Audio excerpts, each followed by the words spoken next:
நிமிஷம் நிச்சயமில்லாத வாழ்க்கைங்க. முடிஞ்ச வரைக்கும் எல்லாரையும் சந்தோஷப்படுத்துவோம்.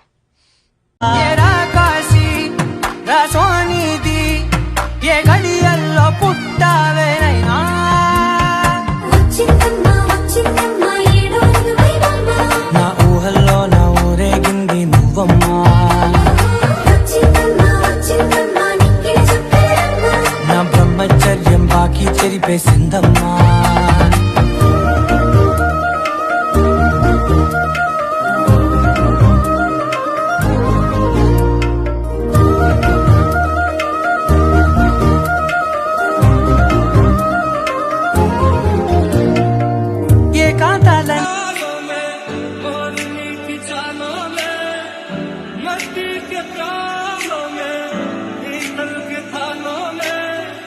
जितनी तो मिलती जाए, लगे थोड़ी थोड़ी, जब भी तुम्हें